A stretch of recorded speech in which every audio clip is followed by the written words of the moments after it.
வெற்றிவேல் முருகனுக்கு. க்ளாம்பரதரம் விஷ்ணும் சசிவர்ணம் சதுர்புஜம் பிரசன்னவதனம் த்யாயேத் சர்வ விக்னோபசாந்தயே. ஓம் ஸ்ரீ குருभ्यो நமः. சதாசிவசமாரம்பாம் சங்கராச்சார்ய மத்தியமாம் ஸ்மதாச்சார்ய பர்யந்தாம் வந்தே குருபரம்பராம். ஸ்ருதிஸ்மிருதிபுராணானாம் ஆலயம் கருணாலயம் மாமி பகவத்பாதசங்கரம் லோகசங்கரம். ஓம் சிவம் சிவப்ரயம் தேவம் தேவானாமாதிதைவதம் भजेगं विघ्नराजन्तं विघ्नहन्तारमव्ययं कविं कवीनामीशानं गणानां गणनायकं वक्रतुण्डं महाकायं विघ्नेशं तन्नमाम्यहं. कार्तिकेयं महासेनं कुमारं पुष्करस्रजं नमामि केकीकण्ठस्थ किङ्किणीनादमेधुरम्.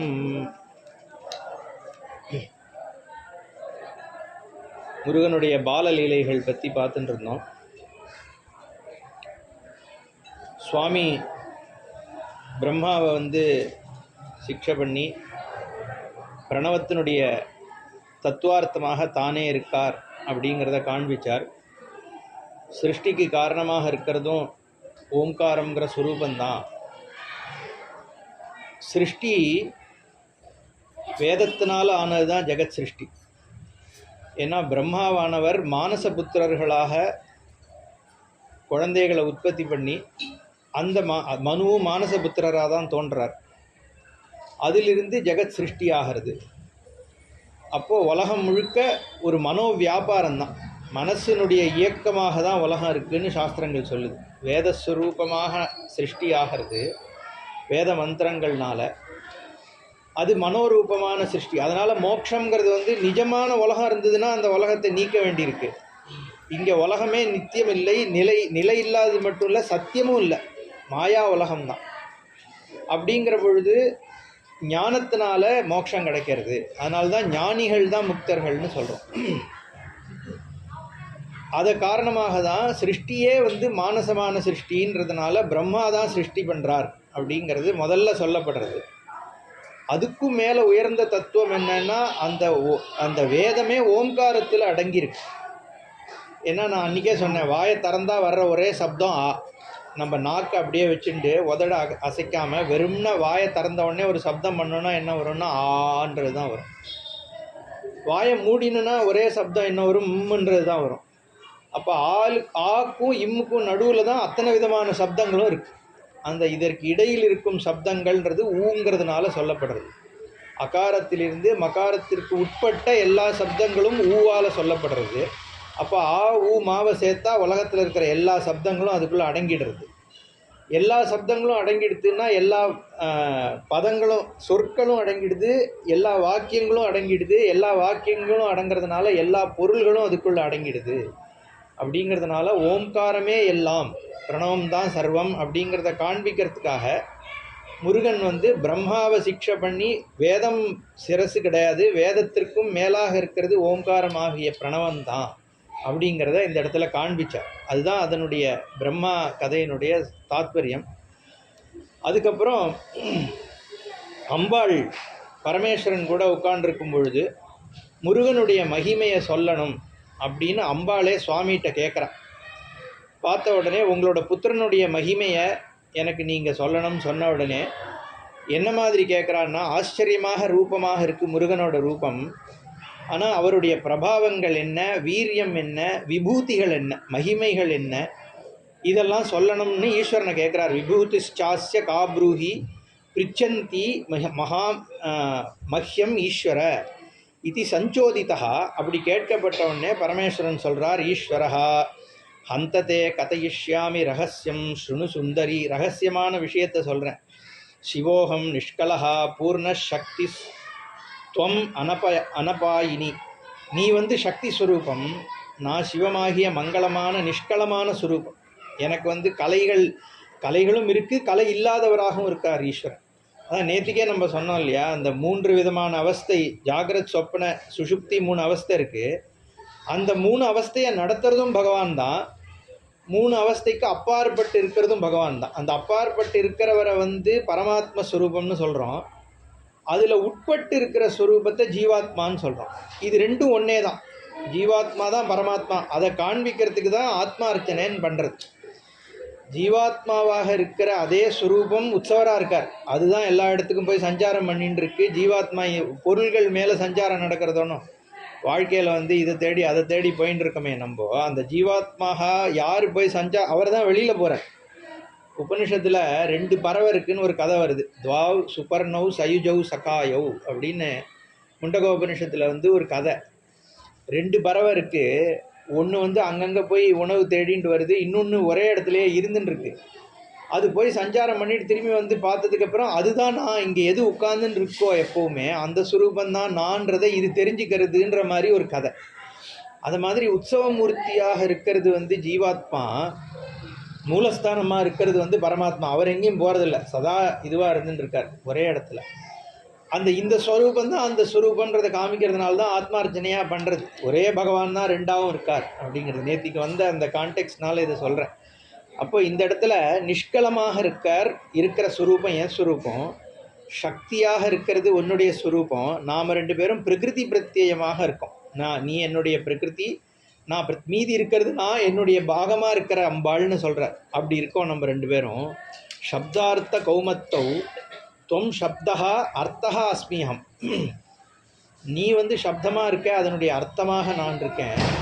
பத்ரே ஜெகத்வம் பஞ்சஸ்மியம் பஞ்சகிருத்திய பரஸ்சாகம் பஞ்சவக்திர சதாசிவா. நான் வந்து 5 வக்திரத்தோடு இருக்கேன், பஞ்சகிருத்தியத்தை பண்ணுறேன். ஏகவக்திரஸ்தாசி பகுதா பின்னாபி பரமேஸ்வரி. நீ ஒரு முகத்தோடு இருக்க, ஆனால் நானா ஜெகத்தை நீ வந்து பரிபாலிக்கிற. உன்னுடைய தொன்மயா மன்மயா யஸ்மாத்து ஷட்வக்திரா பரிகீர்த்திதா.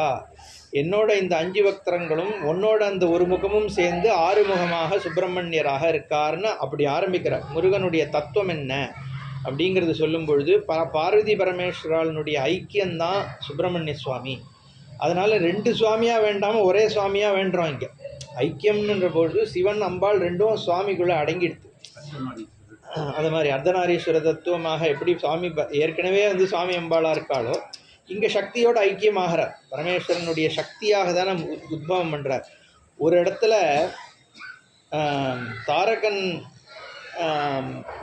இருக்கான் இல்லையா, கஜமுகாசுரன், தாரகாசுரன். அவன் வந்து அவன் மந்திரி கிட்ட கேட்குறான், யார் இந்த குழந்தை இப்படி பிரகாசமாக வந்து யுத்தம் பண்ண வந்திருக்கே, இதை பார்த்தா யுத்தம் பண்ணவே தோணலையே, அவ்வளோ ஜோதி ஸ்வரூபமாக இருக்கே, இது யார் என்னன்னு எனக்கு சொல்லுன்னு கேட்கும்பொழுது, அப்போ அவன் மந்திரி சொல்லும்பொழுது என்ன சொல்கிறான்னா, இவன் சிவனுடைய புத்திரன், ஆனால் சிவனுடைய அதிகமான பராக்கிரமமும் வீரமும் இருக்கிற குழந்தை இதுன்னு வந்து அவன் மந்திரி வந்து சொல்கிறான்னு வருது பின்னாடி, இதே ஸ்காந்தத்தில் வருது. இங்கே சொல்கிறார், என் நம்ம புத்திரனான முருகன் என்னோட ஸ்வரூபம் உன்னோட ஸ்வரூபத்தையும் சேர்ந்து 6 முகமாக இருக்கார். அப்புறம் அவருடைய நாமங்களினுடைய தாத்பரியத்தை முதல்ல சொல்கிறார். ஷட்கிருத்திகா முக்கிய ரூபா ததுஹு ஸ்தன்யம் எதஸ்யவை. 6 கிருத்திகா பெண்களால் ஸ்தன்யம் கொடுக்கப்பட்டதுனால கார்த்திகேயன்ற பெயரோடு இருக்கார். நீ வந்து பார்வதின்ற பர்வதராஜனுடைய புத்திரியாக இருக்க, அதனால் உன்னுடைய புத்திரன்றதுனால பார்வதி நந்தனன்ற பெயரோடு இருக்கார்.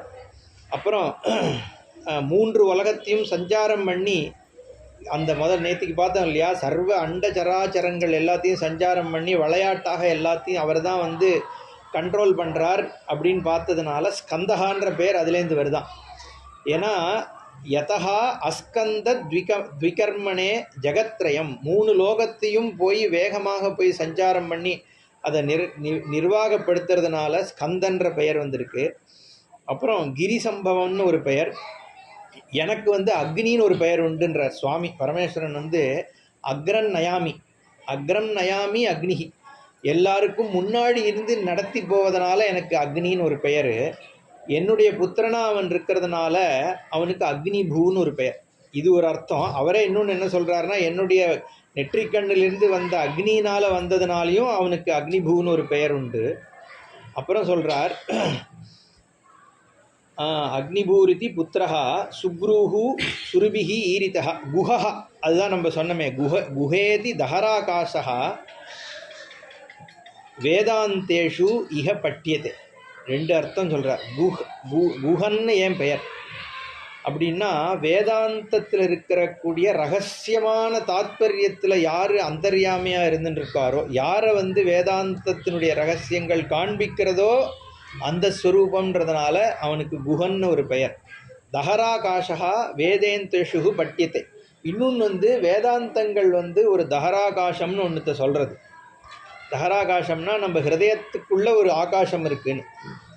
அது ரெண்டு விதமாகவும் பார்க்கலாம். ஒன்று புத்திக்குள்ளே மனசுக்குள்ளே அந்தர்யாமியாக இருக்கிற பிரம்மத்தை இருக்கிறதுக்கு வந்து அந்தர்குஹான்னு சொல்லுவோம். இன்னொன்று நம்ம ஹிருதயத்துக்குள்ளே கவுக்கப்பட்ட தாமரை மொட்டு மாதிரியாக நம்ம ஹிருதயத்தில் ஒரு ஆகாசம் இருக்குது அப்படின்னு சொல்லுது புராணங்கள் சொல்கிறது. அந்த ஹிருதயாகாசத்துக்குள்ளே ஈஸ்வரனாக இருக்கக்கூடியவர் சுப்பிரமணியர்ன்றதுனாலையும் குஹன்ற பெயர். இதான் சொல்கிறார், குஹா இதி தஹராகாஷா வேதாந்தேஷு பட்டியத்தே. வேதாந்தத்தில் சொல்லப்படுறது தன்னிஷ்டா அயம் குஹா புரோக்தா. அந்த ஹிருதயத்தில் இருக்கிறதுனால அவருக்கு குஹன் பேர். அப்புறம் விஷோகா விசிகித்ச விபிபாசு குமாரகா சத்தியகாமஹா, இப்படி பல நாமங்கள் இருக்குது. எல்லா நம்மளுடைய காமனங்களெல்லாம் பூர்த்தி பண்ணுறவர். சத்திய சங்கல்பா அப்படிங்கிறதான பெயர்கள். ரித்தம் சத்தியம் புருஷா விஸ்வஹா விஸ்வாதிகஸ்ச ஷரணாம் யத் வனே ஜாத்தஹா. ஷராணாம் வனே ஜாத்தஹா, நாணல் காட்டில் உற்பத்தியாகி உட்கார்ந்துட்டு இருந்ததுனால சரவண பவன்னு பெயர் முருகனுக்கு. வனம் பத்மே பத்மாபவத் தேனாயம் ஜெகதா நாதா புத்திர சரவணோத்பவா. இப்படி பல நாமங்களை முதல்ல சொல்கிறார்.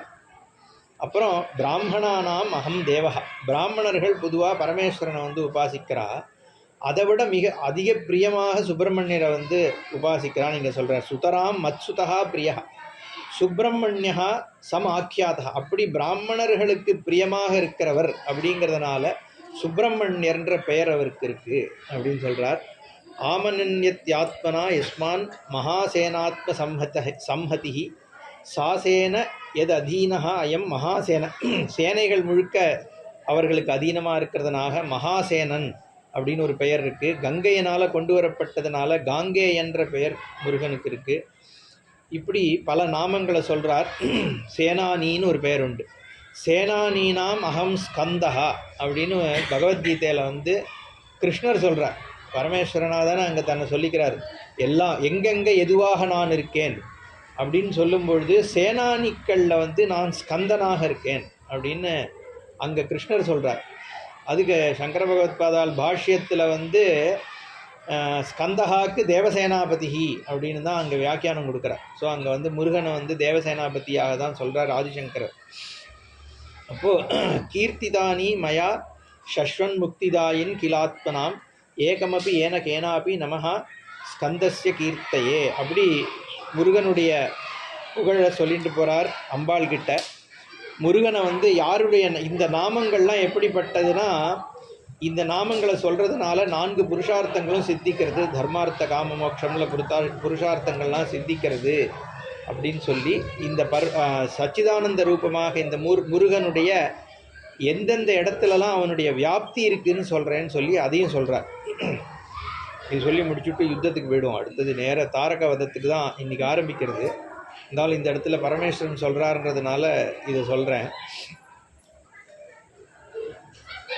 சுப்பிரமணியருக்கும் 3 நேத்திரம் இருக்குங்கிற என்ன ஒரு இதே மாதிரி அக்னி சந்திரன் சூரியன்ற 3 நேத்திரங்கள் முருகனுக்கு இருக்குது. அப்புறம் பிருத்திவி அப்பு தேஜஸ் வாயு ஆகாஷன்ற பஞ்சபூதங்கள் அவருக்கு இந்திரியமாக இருக்குது.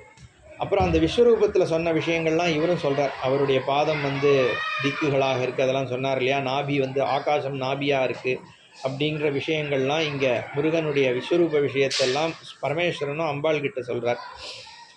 இப்போ அதுக்கப்புறம் விபூதிகள் என்னென்னு அம்பாள் கேட்குறா. முருகனுடைய எங்கெங்கெல்லாம் முருகனை நம்ம தியானம் விபூதி என்னென்னா எந்தெந்த உத்கிருஷ்டமான விஷயங்களில் நீ முருகனை பார்க்கலாம் அப்படின்னா என்னென்னா, நீ தியானம் பண்ணும் பொழுது அதாவது எந்த ஒரு பொருள்கள்லையும் உயர்வு வந்து சுவாமியோடது தான். நம்மக்கிட்ட ஒரு இப்போ இந்த ஒருத்தனுக்கு நல்ல புத்தி இருக்குன்னா எப்படி சுவாமி கொடுக்கறதுனால தானே வருது இல்லையா. இந்த உடம்பு நானாக கொண்டு வந்தேன், அதுவாக கொடுக்கப்பட்டது நம்மளோட உடம்புங்கிறது. இவர் தான் என் அப்பான்றது கொடுக்கப்பட்டிருக்கு. சிருஷ்டியிலேயே வந்து இவர் உன் அப்பா, இது உன் அம்மா, இது உனக்கு இருக்கிற உடம்பு, இது உன்னோட புத்தி, எல்லாமே பகவான் கொடுத்தது. அதனால் உத்கிருஷ்டமான விஷயங்கள் எதெல்லாம் இருக்கோ அது பகவான் தான். இந்த சப்தவட நியாயம்னு ஒன்று சொல்லுவாள். ஒருத்தன் வந்து ஹோட்டலுக்கு போனானா, ஹோட்டல் போயிட்டு என்ன சொன்னால், எனக்கு பசியாக இருக்குது எனக்கு பசியை தீக்கிற ஒரு வடையை கொடுன்னு கேட்டான். அவன் என்ன பண்ணான், முதல்ல ஒரு பசியை தீக்கிற வடையாக கொடு, நான் பணம் கொடுக்குறேன்னு நானான். முதல்ல ஒரு வடையை கொண்டு வந்து வச்சான், சாப்பிட்டான், பசி போல. ரெண்டாவது வடை, ஒரு வடை 10 ரூபான்னா. ரெண்டாவது வடையை சாப்பிட்டான், பசி போல. மூணாவது சாப்பிட்டான், பசி போல. 4 சாப்பிட்டான், பசி போல. 5, 6, 7வது வடையை சாப்பிட்ட உடனே தான் பசி போச்சு. சாப்பிட்டு முடித்தான், பில் வந்தது. பார்த்தா 70ன்னு போட்டிருந்தது. இவன் சொன்னால், நான் உன்ட்ட என்ன கேட்டேன், பசியை போக்குற வடையை கொடுன்னேன். நீ 7வதாக கொண்டு வந்த வடையில் தானே எனக்கு பசி போச்சு. மீதி 6 வடையை நான் உன்ட்ட கேட்டேனா, அதனால் 10 ரூபா தான் கொடுப்பேன்னு நான் அவன். அப்போது ஏன் சொல்கிறதுனா, இந்த 6 வடையை சாப்பிட்றதுனால தான் 7வது வடை பசியை போக்குறது. இப்போது நான் இப்போ ஒரு விஷயத்தை தெரிஞ்சுக்கிறேன்னா, எனக்கு முன்னாடி அந்த விஷயத்தை பற்றி எத்தனையோ பேருனுடைய ஒரு கான்ட்ரிபியூஷன் இருக்குல்ல. ஒரு நியூட்டன் இருந்தால், ஐன்ஸ்டீன் இருந்தால், இத்தனைக்கு அப்புறம் தான் இன்றைக்கி நான் ஒரு விஷயத்தை கற்றுக்கிறேன். ஒரு எல்கேஜியில் எனக்கு 1, 2, 3 சொல்லி கொடுத்ததுனால தானே இன்றைக்கி நான் போய் ஒரு கடையில் போய் செலவு பண்ணி வாங்க முடியறது. அப்போ இது அத்தனையும் எனக்கு ஒவ்வொன்று நம்ம அதை புரிஞ்சிக்க மாட்டேங்கிறோம் இல்லையா. எத்தனையோ விஷயத்து மேலே ஏறி நின்று தான் நம்ம பார்க்குறோம். ஒரு 2 பலகா மேலே, ஒரு பெஞ்சு மேலே ஏறி நின்னப்புறம் தான் பார்க்க முடியறது. நம்ம பெஞ்சில் நிற்கணுன்றது நமக்கு தெரியறதோ. அது மாதிரி ஈஸ்வரனுடைய அனுகிரகத்தில் தான் எல்லாமே கிடச்சிருக்கு. இன்றைக்கி நம்ம மூச்சு விட முடியறதுன்னா அது பகவானால தானே.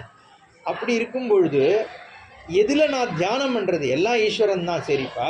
ஆனால் எந்த விஷயத்தில் நான் ஈஸ்வரனை பார்க்கணும்னா, அதில் எது உயர்வான விஷயமாக இருக்கோ அதில் நீ தியானி அப்படின்னு ரிஷிகள்லாம் சொல்லி கொடுக்குறா. அதனால் இங்கே அம்பாள் கேட்குறா, சுப்பிரமணியருடைய விபூதிகள் எங்கெங்கெல்லாம் இருக்குது அப்படின்னு கேட்டவுடனே நான் உனக்கு சொல்கிறேன்னு சொல்லி பரமேஸ்வரன் சொல்கிறார். ஹந்ததே கதையிஷ்யாமி விபூதிம் ஷரஜன்மனா சர்வோபகாராய நிபோத வரவர்ணினி. நான் உனக்கு சொல்கிறேன், நீ கேட்டுக்கோ. சர்வதேவாத்மகா ஸ்கந்தா, முருகனானவன் எல்லாருக்கும் ஆத்மஸ்வரூபமாக இருக்காருன்னு சொல்லி முதல்ல ஆரம்பிக்கிறார். அடுத்ததாக வெறும்னு கிடுகிடுன்னு சொல்லிட்டு போகிறேன். இதில் எந்தெந்த வஸ்துக்களில் மகிமை இருக்கோ, லக்ஷ்மி விலாசம் இருக்கோ, புஷ்டி இருக்கோ, அதெல்லாம் உன் சுப்பிரமணியன் தான் அங்கே இருக்கான்னு கற்றுக்கோ, தெரிஞ்சுக்கோ. ஒரு தீபத்திலேருந்து இன்னொரு தீபம் ஏற்றுற மாதிரி ஒரு புத்திரன், என்னுடைய புத்திரன் நான் தான் என்னோடய புத்திரனாகவும் இருக்கேன். எனக்கும் என் புத்திரனுக்கும் வேறு வித்தியாசம் இல்லை. இருந்தாலும் ஏற்றப்பட்ட தீபத்தோட பெருமை மூல தீபத்தை விட ஜாஸ்திங்கிற மாதிரி இங்கே சொல்கிறார். சிறந்ததாக ஆகிறது. இதே மாதிரி நம்மள்டேந்து தோன்றிய இந்த புத்திரன், அவனுடைய மகிமை அளவிடற்கரியாததுன்னு சொல்லி இங்கே வரிசையாக சொல்கிறார். முதல்ல ஆரம்பிக்கும்பொழுது என்ன சொல்கிறாருன்னா, இருக்கிற ஏகப்பட்ட ருத்ரர்கள் இருக்கா. அந்த ருத்ரர்களில் இவன் காலாக்னி ருத்ரனாக இவன் தான் இருக்கான். சங்கம், சக்கரம் இதெல்லாம் தரிக்கின்ற பல விஷ்ணுக்கள் இருக்கா. இதில் மகாவிஷ்ணுவாக சுப்பிரமணியர் தான் இருக்கார். என்ன அப்புறம் 4 விஷ்ணுமூர்த்திகளில் வாசுதேவனாக இருக்கிறது கிருஷ்ணர் தான். இப்படிலாம் சொல்கிறார். ஆயுதத்தை தரிச்சிருக்கிறவர்களில் அவர் ராமர். யாதவர்களில் இவன் வாசுதேவ புத்திரன். பாண்டவர்களில் அர்ஜுனன். பிரஜாபதிகளில் எல்லா பிரஜாபதிகளுக்குள்ள வேதத்திற்கு அதிபதியான பிரம்மா. மனுக்களில் இவன் தான் சுவாயம்புவ மனு. தேவர்களில் சுப்பிரமணியன் தான் இந்திரன். தேஜஸில் சுப்பிரமணியன் தான் அக்னி. பித்திருக்களில் இவன் தான் யமன். ராட்சசர்களில் இவன் நிருதி. ஜலஜந்துக்களில் இவன் வருணன். பலவான்களில் வாயு. கந்தர்வர்களில் சித்திரரத்தன். தனம் இருக்கிறவர்களில் குபேரன். போகங்களை கொடுக்குற திக்பாலர்களில் இவன் ஈசானன். கஜங்களில் ஐராவதம். நதியில் இவன் கங்கை. ஏகாதச ருத்ரர்களில் இவனே சங்கரன். அஷ்டவசுக்களில் ஸ்கந்தன் பாவக்கன்ற பெயரோடு இருக்கான். துவாதச ஆதித்யர்களில் இவன் விஷ்ணுவாக இருக்கான். வைத்தியர்களில் அஸ்வினி தேவர்களாக இருக்கான். அசுரர்களில் பிரகலாதனாக இருக்கான். சர்ப்பங்களில் வாசுகின்ற சர்ப்பமாக இருக்கான். மிருகங்களில் இவனே சிம்மமாக இருக்கான். பறவைகளில் கருடனாக இருக்கான். பிரம்ம ரிஷிகளில் வசிஷ்டனாக இருக்கான். தேவ ரிஷிகளில் நாரதனாக இருக்கான். அப்புறம் விரக்ஷங்களில் அஸ்வத்த விரக்ஷமாக இருக்கான். 2 கால் பிராணிகளில் பிராமணனாக இருக்கான். அப்போ தேவர்கள், மிருகங்கள், மனிதர்கள் எங்கெங்கெல்லாம் எங்கெங்கே உயர்வு இருக்கோ அதெல்லாம் முருகனுடைய உயர்வு தான் அப்படிங்கிறத தெரிஞ்சுக்கோன்னு சுவாமி அம்பாள்கிட்ட சொல்கிறார். அப்போது உன்னோட புத்திரனுடைய மகிமையை நான் இங்கே ரொம்ப சங்கேபமாக சொன்னேன். இதை விஸ்தாரமாக சொல்லிகிட்டே போனால் நமக்கு 6 நாளில் ஸ்காந்த முடியாது. அதனால் இதோட நிறுத்திப்போன்னு சுவாமியே சொல்லிட்டார். அதுக்கப்புறம் 2 பெண்கள் உற்பத்தி ஆறுது. மகாவிஷ்ணுவனுடைய கண்கள்லேருந்து 2 பேர் தோன்றா. சுந்தரவல்லின்னு ஒத்தி, சௌந்தர்யவல்லின்னு இங்கே போட்டிருக்கு. இன்னொன்று அமிர்தவல்லி. இந்த 2 பேர் வந்து மகாவிஷ்ணுவோட கண்கள்லேருந்து தோன்றாலாம். ஏய்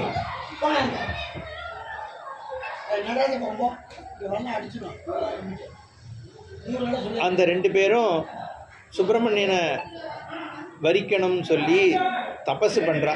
2 பேருமே வந்து சுப்பிரமணியர் மேலே தீவிரமான தபஸ் பண்ண உடனே முருகன் ஆவிர்பவிக்கிறார். வந்து அமிர்தவல்லியான நீ தேவலோகத்துக்கு போய் தேவேந்திரன் மகளாயிரு, சுந்தரவல்லியான நீ போய் அங்கே சிவமுனி அப்படிங்கிறவர்கிட்ட போய் இருக்க சொல்லி அனுப்புகிறார். நீ போகிற, நான் உங்கள் 2 பேரையும் வந்து அப்புறம் ஆட்கொள்கிறேன்னு சொல்லி அனுப்பி வச்சுடுறார். அனுப்பி வச்சுட்டு கைலாசத்துக்கு போய் பார்வதி பரமேஸ்வராளுக்கு நடுவில் போய் உட்காந்துடுறாராம். அதுதான் 2வது இடத்துல சோமாஸ்கந்த், நேற்றுக்கு சொன்னேன் இல்லையா, சோமாஸ்கந்தரா 2 இடத்துல சுவாமியை வந்து சொல்லப்படுறது. ஏன்னா சிவசக்தி ஐக்கிய ரூபங்கிறதுனால முருகன் வந்து சுவாமிக்கும் அம்பாளுக்கும் மையமாக இருக்கார் அப்படிங்கிறத காண்பிக்கிறது அது. இதுக்கு நடுவில் இன்னும் சம்ஹாரம் ஆகலை. அதனால் திருப்பியும் தேவர்கள் போய் பரமேஸ்வரன்ட்ட பிரார்த்தனை பண்ணுறான். இது ஏன் திருப்பியும் பிரார்த்தனை பண்ணுறான்ற ஒரு கேள்வி வருதோ இல்லையோ. பொதுவாக எந்த ஒரு அவதாரத்துக்கு முன்னாடியும் இது வரும். எல்லா புராணங்கள்லேயும் ஒரு அவதாரம் ஏற்படுறதுன்னா அது எப்படி ஆரம்பிக்கும்னா, எல்லா தேவர்கள் முனிவர்கள்லாம் போய் சுவாமி கிட்ட போய் பல பேர் பல ஆண்டு காலம் பிரார்த்தனை பண்ணா அதுக்கப்புறம் தான் சுவாமி வந்தார். சுவாமிக்கே இதெல்லாம் தெரியாதா? இவா போய் பிரார்த்தனை பண்ணாதான் வந்து சூரபத்மன் இருக்கான்னு தெரியணுமான்னு? அப்படி கிடையாது. அது என்னன்னா, இது எல்லாமே கர்ம பலன்தான். சூரபத்மன் உண்டாகிறதும் உலகத்தில் இருக்கவா எல்லாருடைய கர்ம பலனால் உருவாயிருக்கா. அப்போ அந்த பிரச்சனையை நீக்கணும்னா அதுக்கு வேறு விதமான கர்மா பண்ணி தான் நீ நீக்க முடியும். அப்போது பிரார்த்தனைங்கிறது ஒரு கர்மா. இந்த கூட்டு பிரார்த்தனைன்னு சொல்கிறான்ல, சமஷ்டியாக போய் நம்ம பிரார்த்தனை பண்ணுறோம் இல்லையா, அந்த பிரார்த்தனையின் பலனாக தான் காரியம் நடக்கிறதுன்றதை காண்பிக்கிறதுக்காக இவா போய் வந்து எல்லாரும் பிரார்த்தனை பண்ணுறாங்கிறது சொல்லப்படுறது. அதுக்கப்புறம் தேவர்கள்லாம் போய் திருப்பி பிரார்த்தனை பண்ணோடனே சுவாமி வந்து முருகனை கூப்பிட்டு அனுப்பி வைக்கிறார். போய் நீ வந்து சூரபத்மாதிகளை வந்து வதம் பண்ணிட்டு வா அப்படின்னு சுவாமி சொல்லி முருகன்கிட்ட 11 ஆயுதங்களை கொடுக்குறாராம். ரௌத்ர அஸ்திரங்கள் அப்படின்னு சொல்லிட்டு அந்த 11 அஸ்திரங்கள் என்னென்னு சொல்லப்பட்டிருக்கு. அதுக்கப்புறம் 12வதாக சக்தியை கொடுக்குறார், வேல். முருகனுடைய 12 கைகளுக்கும் 12 ஆயுதங்கள் சொல்லப்படுறது தியானம் பண்ணுறதுக்காக. தோமரம், துவஜாயுதம், என்ன தோமரம்ங்கிறது ஒரு ஆயுதம், துவஜம்னா தெரியும் இல்லையா, கொடி, அது முருகன் கையில் இருக்குது. அப்புறம் கத்தி வச்சுருக்கார், வஜ்ராயுதம் இந்திரன் வச்சுக்கிறான் இல்லையா, வஜ்ராயுதம், அம்பு, அங்குஷம், கண்டா மணி வேற இருக்கான், கமலம், கோதண்டம், கதை, ஈட்டி, பரஸ்வதாயுதம் அப்படின்னு 11 ஆயுதங்கள் கொடுக்குறார் சுவாமி வந்து முருகனுக்கு. அதுக்கப்புறம் 12வதாக வேலையும் சிவனே தான் கொடுக்குறாருன்னு இதில் வருது.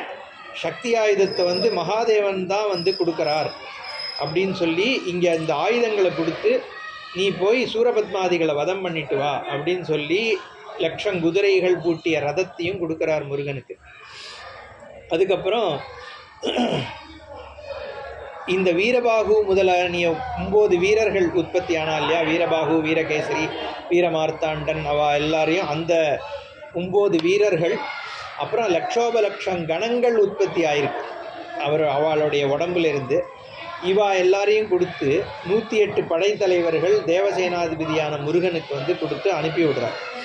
அப்புறம் விஷ்ணு பிரம்மா எல்லாரையும் பார்த்து முருகனோட கூட போன்னு சொல்லி அனுப்புகிறார். அவள் எல்லாருமா வராலாம். அப்புறம் மகாவிஷ்ணு என்ன பண்ணுறாருன்னா வாயுவை கூப்பிட்டு முருகனுடைய ரதத்துக்கு நீ சாரதியாக இரு அப்படின்னு. அதனால தான் நம்ம முருகனோட தேர் பார்த்தோன்னா வாயு தான் சாரதியாக இருப்பார். நம்ம அந்தந்த சுவாமியினுடைய தேருக்கு வந்து வகிக்கிறவர் வேற. இப்போ பரமேஸ்வரன் வர்றாருன்னா பிரம்மா வருவார்.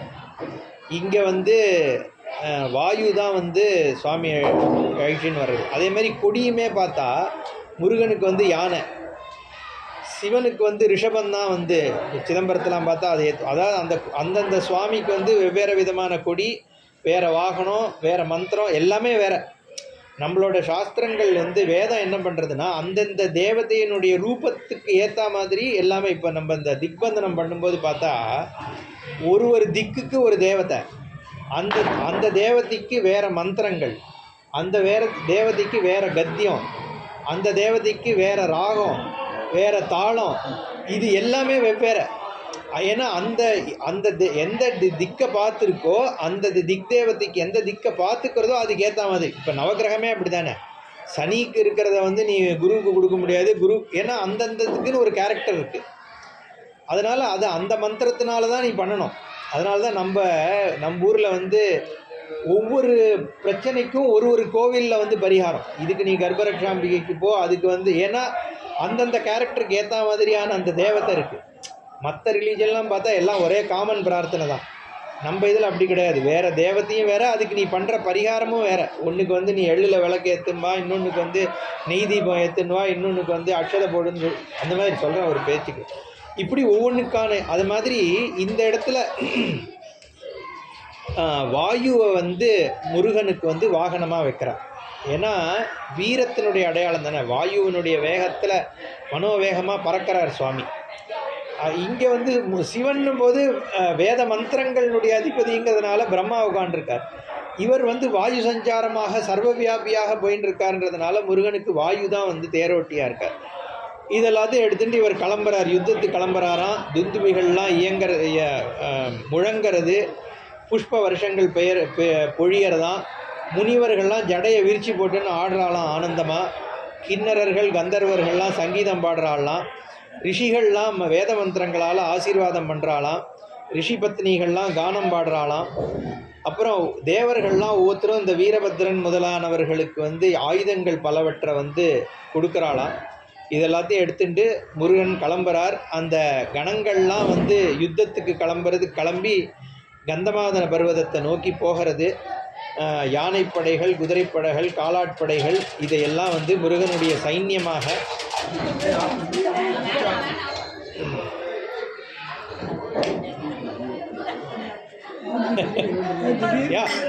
புஷ்ப வருஷம் போய் சொல்லிட்டு இருக்க போது முருகன் கிளம்புறார். புஷ்ப வருஷம் பொழியுதுன்னு உடனே ஃபேன் வந்து புஷ்ப வருஷத்தை ஏற்படுத்துறது. அப்படி போகும்போது அங்கே ஒரு பெரிய மலையை பார்க்குறான். எந்த மலைனா கிரௌஞ்ச மலை அப்படிங்கிற மலை. மாயாபுரம்னு தாரகனுடைய அந்த புரி வருது. அதை பார்த்த உடனே தேவர்கள்லாம் பயந்து போய் முருகனை சுற்றி வந்து நின்றுடுறாளாம். இந்த கிரௌஞ்ச பர்வதம்ங்கிறது ஒரு காலத்தில் ஒரு பெரிய ராட்சசனாக இருந்திருக்கான். அவன் வந்து ஒரு மாயா ரூபமாக இந்த கிரௌஞ்ச மலையாயிருக்கான். அவன் அந்த கிரௌஞ்ச மலைக்குள்ளே போயிட்டா இந்த பூல்புலையாங்கிறான்ல மேஸ், இந்த எக்ஸிபிஷன்லாம் போனோன்னா வாசல் இருக்கும், கண்ணாடி இருக்கும், அந்த மாதிரி இருக்கும். எது வாசல் எது கண்ணாடின்னு தெரியாது. உள்ளே போயிட்டோன்னா வெளியிலே வர முடியாது இல்லையா? அந்த மாதிரி இந்த கிரௌஞ்ச மலைக்குள்ளே போயிட்டா மாட்டின்றுவாளாம். அப்படி ஒரு மலை. அதில் போய் இத்தனை சைன்யங்களும் போய் மாட்டுதுன்னு வரப்போகிறது பின்னாடி. இந்த தாரகன் வந்து ரொம்ப உக்கிரமான ஆள். அவனை முதல்ல வதம் பண்ணணுன்றதை நம்ம ஏற்கனவே பார்த்தோம். கொஞ்சம் வேகமாக தான் போகிறேன். ஏன்னா இன்ஃபேக்ட் நம்ம இதில் இந்த சம்பவ காண்டம், யுத்த காண்டம், தேவகாண்டம் மொத்தம் ஒரு 5-6 காண்டம் இருக்குது. நம்ம இன்னும் சம்பவ காண்டமே முடியல. என்னப்பா கிட்டத்தட்ட வந்து நம்ம யுத்த காண்டம்லாம் அடிச்சுன்னு போயிடலாம். பட்டு யுத்தம் வந்து ஒரு 4 அத்தியாயம் சொல்லப்படுறது. பானுகோபன் எப்படி யுத்தம் பண்ணான், சூரபத்மன் எப்படி யுத்தம் பண்ணுறான், சிம்மமுகாசுரன் எப்படி யுத்தம் பண்ணுறான், இந்த மாதிரி ஒவ்வொருத்தருடைய யுத்தம், முருகன் வீரபாகு வீரகேசரி இவாள்லாம் எப்படி யுத்தம் பண்ணுறதெல்லாம் ரொம்ப விஸ்தாரமாக இருக்குது. அதனால் நம்ம இங்கே கொஞ்சம் வேகமாக போவோம். அப்போ தான் நாளைக்குள்ளே ஓரளவு பூர்த்தி பண்ண முடியும். இப்போது முதல்ல என்ன பண்ணுறார், இவாள்லாம் பயந்துட்டா. இந்த கிரௌஞ்ச மலையும் தாரகனுடைய அப்புறத்தை பார்த்த உடனே வீரபாகு அனுப்புகிறார் முருகன். முதல்ல என்னோட பாதி சைன்யத்தை எடுத்துட்டு நீ போ. ஏன்னா என்னுடைய பக்தர்களுக்கு ஒரு கஷ்டம் வந்ததுன்னா என்ன எது பண்ணாலும் எனக்கு பிரச்சனை கிடையாது. அவர் சொல்கிறார் இந்த இடத்துல, என்னுடைய பக்தாளுக்கு வந்து யாராவது தீங்கு விளைவிக்கிறான் அப்படிங்கிற பொழுது நான் சும்மா அதான் காரணம். ஏன்னா முருகனை வந்து அவன் ஒன்றும் நேரடியாக பண்ணிடலையே. இன்ஃபேக்ட் அவன் வந்து என்ன சொல்கிறான்னா, இப்போ முருகன் வந்த உடனே இந்த ராட்சச இப்போ இவனும் சொல்கிறான், சூரனும் சொல்கிறான், எனக்கும் உனக்கும் என்னப்பா பிரச்சனை, நாங்கள் உங்கள் அப்பாவை தான் வேண்டுறோம், எங்களுக்கு வரம் கொடுத்ததே சிவன் தான், அப்போது எங்களை பொறுத்த வரைக்கும் நீ எங்காள், எதுக்காக எங்கிட்ட நீ சண்டைக்கு வரேன்னு அவன் கேட்குறான் முருகன்கிட்ட. அதனால் வந்து இங்கே காரணத்தை முதலே சொல்லிடுறார் முருகன். வந்து என்ன சொல்கிறாருன்னா, என் பக்தர்கள் என்னை வந்து அவன் பண்ணியிருந்தா கூட எனக்கு பிரச்சனை கிடையாது, ஆனால் என் பக்தர்களாக இருக்கக்கூடிய தேவர்களுக்கு வந்து எப்போ கெடுதல் பண்ணுறானோ நான் சும்மா இருக்க மாட்டேன் அப்படின்ற காரணத்தினால நீ போய் அவளை அழிச்சிட்டு வான்னு சொல்லி வீரபத்ரனை வந்து அனுப்பி விடுறார்.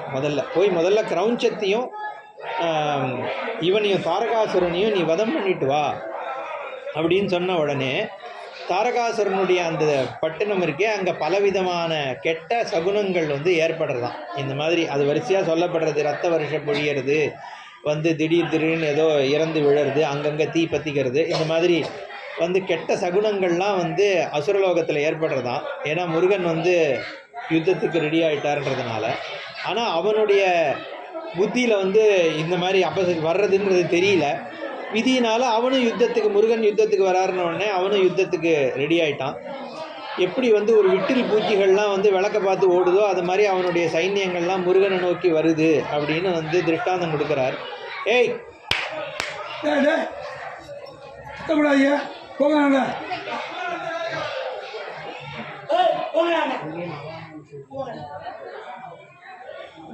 சரி, அதுக்கப்புறம் யுத்தம் ஆரம்பிக்கிறது. யுத்த வர்ணனம் கொஞ்சம் பார்ப்போம் ஒரு 10 நிமிஷம். ஏன்னா இல்லைன்னா வீரபாகு தாரகன் இவாளுக்கு நடுவில் வந்து யுத்தம் ஆரம்பிக்கிறது. யுத்தத்தில் 2 கட்சி ஒன்றுக்கு ஒன்று கோணலையாம். ரெண்டுமே சமமான வீரத்தோடு பண்ணுறா. என்ன ஒரு சமயத்தில் ஒன்று ஜெயிக்கிற மாதிரி இருக்கான், இன்னொரு சமயத்தில் இன்னொன்று ஜெயிக்கிற மாதிரி இருக்கான். அப்போ குதிரை கால் களம்புலேருந்து வந்து தூசி பறக்கிறதான். அவன் இதில் என்ன அந்த பின்னாடி வந்து இந்த தூசியெல்லாம் இவாளோட ரத்தத்தினால தூசியை வந்து திருப்பி அமைங்கிற அளவுக்கு வந்து அங்கே ரொம்ப கோரமான யுத்தம் நடக்கிறது அப்படின்னு பின்னாடி சொல்லப்படுறது. தாரகன் வந்து முதல்ல மகா கோவத்தில் தேர்லேருந்து குதித்து கையில் பெரிய கதையை தூக்கின்னு வரானான், நான் கொன்னுடுறேன் அப்படின்னு சொல்லிட்டு. மத யானை மாதிரி ஓடி வரான். வந்து பூதகணங்களை எல்லாத்தையும் அடித்து துவம்சம் பண்ண ஆரம்பிச்சுடுறான். என்ன லட்சங்கணங்கள் அம்புகளை அனுப்புறது எல்லாத்தையும் அவன் தாரகன் வந்து அவன் கதையால் உடச்சி தள்ளிடுறானான். கதையால் ஓங்கி தரையை போட்டு ஒரே போடுறான். 2ஆக பொழந்துடுதான். பாதி கணங்கள் வந்து உள்ளே விழுறதான். அப்புறம் இவா சைன்யத்தில் இருக்கிற தேர்களெல்லாம் அடித்து உடைக்கிறான். உடனே வீரபாகு என்ன சொல்கிறான், வீரகேசரியை அனுப்பி நீ வந்து இவனோட தாரகனை நேரடியாக வந்து யுத்தம் பண்ணுன்னு சொன்ன உடனே தாரகன் மேலே அம்பு வருஷம் பொழியறானா வீரகேசரி. அப்போ தாரகனுடைய கிரீடம் வந்து சதபிக்னமாக ஆகி உடஞ்சி போய்டுறது. அப்புறம் வீரகேசரியை வந்து தாரகன் வந்து ஹிருதயத்தில் வந்து கதையால் ஓங்கி அடிச்சிடுறான். வீரகேசரி மயங்கி கீழே விழுந்துடுறானா. மயங்கி கீழே விழுந்தவுடனே வீரபாகு வந்து யுத்தம் பண்ணுறான். வீரபாகு வந்து ஏன்னா இவனுக்கு வந்து வீரகேசரியை அடிச்சிட்டாங்கிற கோவத்தினால இது மாதிரி தான் யுத்தம் தான் போகும். கொஞ்சம் நாளைக்கு கேளுங்க. ஏன்னா இன்னும் வந்து இந்த அத்தியாயமே யுத்தத்தை பற்றி தான். என்ன தாரகன் வந்து தாரகன் அப்புறம் கையில் சூலத்தை எடுத்துகிட்டு வரான். சூலத்தை எடுத்துன்னு வந்து நான் வேகம் ஒரு பக்கத்தில் ஒன்று தான் சொல்கிறேன். இந்த மாதிரி ஒரு 8-10 விஷயம் இருக்குது. இவா 2 பேர் எப்படி சண்டை போடுறான்ட்டு. அதுக்குள்ளே வீரகேசரி திருப்பி எழுந்துடுறான். அப்போது இந்திரனுடைய வஜ்ராயுதம், அக்னியினுடைய சக்தி ஆயுதம், யமனுடைய தண்டாயுதம், இந்த மாதிரி விஷயங்கள், வருணனோட பாசம், வாயுவோட துவஜம், இவைகள் எல்லாத்தையும் என்னுடைய இந்த கத்தி போய் உடைச்சிருக்குன்றதை நீ தெரிஞ்சுக்கோ. என்கிட்ட வந்து நீ சாதாரணமாக யுத்தம் பண்ணிட முடியாதுன்னு தாரகன் வந்து வாய் சவடால் வேற விடுறான். வீரபாகுவும் அவனும் வார்த்தையால் வேற சண்டை போட்டுக்கிறான். நான் வந்து எத்தனையோ தேவர்களெல்லாம் ஜெயிச்சுட்டு வந்தவன், நீ வந்து என்கிட்ட வந்து சாதாரணமாக வந்து யுத்தம் பண்ண முடியாதுன்னு இவன் சொல்கிறான். இப்படியெல்லாம் இவாளுக்கு வந்து ரொம்ப தீவிரமான யுத்தம் பயின்றிருக்கு. அப்புறம் அஸ்திரங்கள் விட ஆரம்பிக்கிறான். தாரகன் வந்து ஆக்னேய அஸ்திரம்னு ஒன்று விடுறான். இந்த அஸ்திரம் சஸ்திரமுக்கும் வித்தியாசம் உண்டு. ஒன்று இந்த கைடட் மிசைல் மாதிரி. ஏன்னா அந்த மந்திரத்தை சொல்லி விடும்பொழுது அதுக்கு பலனே அந்த அஸ்திரம் விடுறது அதே அம்பு தான். ஆனால் எந்த மந்திரத்தை சொல்லி அப்படி தானடா சஸ்திரம் என்ன ராமாயண மகாபாரதத்தெல்லாம் இல்லை இது வந்து ஆக்னேயாஸ்திரம், வருணாஸ்திரம், வாயு அஸ்திரம்லாம் இருக்கு இல்லையா. இது மந்திரத்தை சொல்லி பிரம்மாஸ்திரம் இந்த மாதிரி விஷயங்கள்லாம் என்னென்னா அதுக்கான நீ முதல்ல அந்த மந்திரத்தை வந்து சித்தி பண்ணிக்கணும். பண்ணி அந்த அந்த அந்த அஸ்திரத்தை வாங்கி அந்த மந்திரத்தை எப்போ பாசுபதாஸ்திரத்தை வந்து சிவனே வந்து கொடுக்குறாரு அர்ஜுனன் கிட்ட. இல்லையா? கிராதனாக வந்து கிராதார்ஜுனியம்னு ஒரு இதுவே இருக்குது. நான் இந்த கேரளா போயிருந்தேன். அங்கே வந்து நம்பூதிரிகளில் இங்கெல்லாம் வந்து நம்ம தன்வந்திரி தான் பிரதானமாக வச்சு பண்ணுறா இல்லையா ஆயுர்வேதத்தில். கேரளா ஆயுர்வேதக்காரெல்லாம் அந்த கிராத்தனா வராரு, பரமேஸ்வரன் வராருல்ல, அவர் தான் தன்வந்திரி மாதிரி. அங்கே அவரை பிரதானமாக வச்சு தான் ஔஷதி பண்ணுறான். அந்த ஆமாம், மருந்து பண்ணுறது எல்லாத்துக்கும் சிவனை தான் அங்கே பிரதானமாக வச்சுருக்கா. அதுக்கு அந்த அர்ஜுனனுக்கு காண்பிக்கிற அந்த கிராதன்ற அந்த சிவனை வச்சு தான் அவள் பண்ணுறான். அது கிராதன் ஞாபகம் வந்தனால சொல்கிறேன். தாரகன் வந்து ஆக்னேயாஸ்திரத்தை விடுறான். வீரபாகு ஆக்னேயாஸ்திரத்தை வந்து ஆக்னேயாஸ்திரத்தினாலே தான் தடுக்க முடியுங்கிறதுனால இவனும் ஆக்னேயாஸ்திரத்தை விடுறானா. அடுத்தது தாரகன் வருணாஸ்திரத்தை விடுறான். வருணாஸ்திரத்தை வாயு அஸ்திரத்தினால தடுக்கிறானா வீரபாகு. அப்புறம் சௌராஸ்திரம்னு சூரியனுடைய பிரதானமான அஸ்திரத்தை விடுறான். இவன் வீரபாகு வந்து அதை எதிர்த்து வருணாஸ்திரன்றதை விட்டு அதை தடுக்கிறான். இந்த சினிமாலாம் வருமே, சிவன் வந்து நெருப்பு விடுவார் திருவிளையாடல் படத்தில், அம்பாள் வந்து தண்ணியை விடுவா, அந்த மாதிரி. அதே மாதிரி இவன் சந்திராஸ்திரத்தை விடுறானா. அப்புறம் அவனும் அதை சந்திராஸ்திரத்தினாலேயே வந்து எதிர்கொள்கிறானா. அப்புறம் இவன் நிருத்தி அஸ்திரத்தை விடுறானா, அவனும் நிருத்தி அஸ்திரத்தையே விடுறானா. அப்புறம் இவன் தாரகன் வந்து பிரம்மாஸ்திரத்தை விட்டுறான். வீரபாகுவும் பிரம்மாஸ்திரத்தை விடுறானா. அப்புறம் இவன் நாராயணஸ்திரத்தை விட்டா அவனும் நாராயணஸ்திரத்தை விடுறானா. அப்போ 2 பேரும் ஈக்குவலாகவே இருக்கா எல்லாத்துலேயும். அதுக்கப்புறம் தாரகன் என்ன பண்ணுறான்னா மாயா யுத்தம் பண்ண ஆரம்பிச்சிட்டான். மாயா யுத்தம்னா ஒத்தனே நூற்றுக்கணக்கான ஆளாக தெரியும். இங்கே பார்த்தா இங்கே இருப்பான், அங்கே பார்த்தா அங்கே இருப்பான். என்ன இந்த ராமானந்த சாகர் சீரியலில் வரா மாதிரி எங்கே பார்த்தாலும் அவனே தெரிவான். ஸோ நீ இங்கே போய் அவனை கொல்ல பார்த்தேன்னா அங்கே இன்னொருத்த எழுந்து வருவான். இந்த மாதிரி வந்து மாயா யுத்தங்களை பண்ணுறான், பல நாம ரூபங்களை கொண்டு வந்துட்டு. அப்புறம் இப்படி அதையும் இவர் எதிர்த்துட்டே, வீரபத்திரர் எதிர்த்துட்டே இருந்த உடனே இவன் என்ன பண்ணுறான், குகைக்குள்ளே நுழைஞ்சிடுறான். அந்த கிரௌஞ்ச மலை இருக்கு இல்லையா, அதுக்குள்ளே இவன் நுழைஞ்சிடுறான். நுழைஞ்ச உடனே வீரபாகுவும் கிரௌஞ்ச மலைக்குள்ளே நுழைஞ்சிடுறான். இவன் மாயினால் உள்ளே நுழைஞ்ச உடனே இவன் கிரௌஞ்ச மலை நுழைஞ்சா இவன் வெளியில் வந்துடுவான், இவனோட தானே. வீரபாகு உள்ளே போய் மாட்டின்ட்டான். என்ன அங்கே வந்து என்ன நடக்கிறது, எங்கே இருக்கோன்னே தெரியலையாம், தான் யாருன்னு தெரியல. வந்து கிரௌஞ்ச மலைக்குள்ளே போய் அவன் மாட்டின்ட்டான். சேனைகள் எல்லாமும் கணங்கள் எல்லாம் இவரை காப்பாற்றுறதுக்காக உள்ளே போய் அவளும் அந்த கிரௌஞ்ச மலைக்குள்ளே போய் மாட்டின்றான். இப்போ தாரகனை வந்து இவ்வளோ வெளியில் இருக்கிற சேனைகள்லாம் வந்து பயங்கரமாக யுத்தம் பண்ணுறது, இருந்தாலும் ஒன்றும் பண்ண முடியல. மற்ற முக்கியமானவாள்லாம் உள்ளே போய் மாட்டின்ட்டா. மீதி இருக்கிற சேனைகள்லாமும் அடிபட்டு விழ ஆரம்பிச்சுட்டு கிட்டத்தட்ட யுத்தத்தை வந்து இவா தோக்கிற நிலை வந்த உடனே நாரதர் அடிச்சு பிடிச்சி ஓடுறார் முருகன் கிட்ட.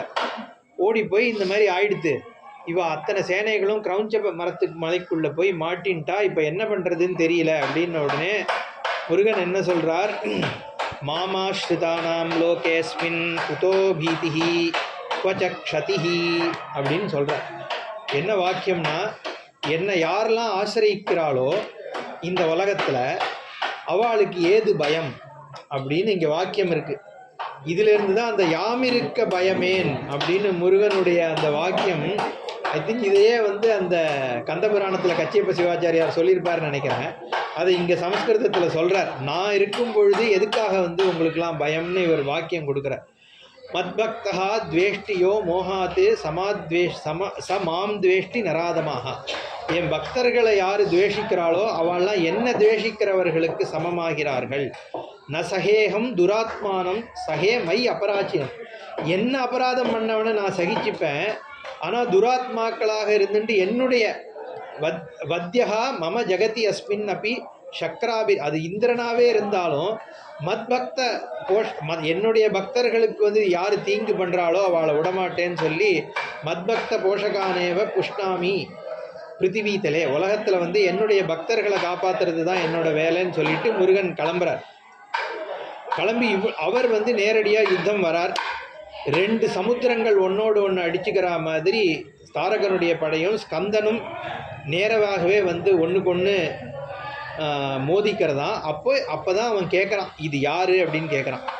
என்ன யார் இந்த இவ்வளோ ஒரு தேஜஸ்வியாக இருக்கானே, ஒரு வீரனாக இருக்கானே, அது யார் அப்படிங்கிறத கேட்குறான். தூத கஸ்ய வதாதியத்துவம் காஞ்சனாத்ரிரிவ அப்பரஹா. தங்கத்தினால் ஆன ஒரு மலை மாதிரி எதிர்க்க ஒரு குழந்தை வந்து நிற்கிறது. காஞ்சனாத்ரினா தங்க மலைன்னு அர்த்தம். அது யார்? மத்தியே சேனா சமுத்திரஸ்ய ரதா நைரிவ சம்ஸ்திதா.